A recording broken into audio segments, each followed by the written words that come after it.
রাজশাহীর দুর্গাপুর বাজারে বান্ধবীকে পাহারায় রেখে সিঁড়ির নিচে তরুণী ও তার বয়ফ্রেন্ডের অনৈতিক কাণ্ডের একটি ভিডিও ফুটেজ সামাজিক যোগাযোগ মাধ্যমে ছড়িয়ে পড়েছে। ভিডিওটিতে দেখা যায় এক তরুণী ভবনের বাইরে অত্যন্ত সতর্কভাবে পাহারা দিচ্ছেন, আর সেই সুযোগে ভেতরে সিঁড়ির নিচের অন্ধকার কোণে তার অন্য বান্ধবী এক যুবকের সাথে আপত্তিকর আচরণে লিপ্ত হয়েছেন।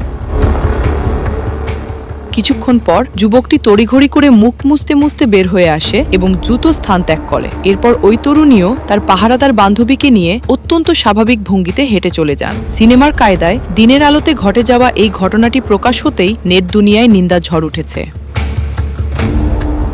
ভিডিওটি ভাইরাল হওয়ার পর স্থানীয়দের মাঝে তীব্র ক্ষোভের সৃষ্টি হয়েছে। সচেতন মহলের মততে লোকচক্ষুর আড়ালে গিয়ে এমন অনৈতিক কর্মকাণ্ড বর্তমান তরুণ প্রজন্মের চরম নৈতিক অবক্ষয়েরই বহিঃপ্রকাশ। এই ঘটনাটি পুরো এলাকায় রীতিমতো তোলপাড় সৃষ্টি করেছে।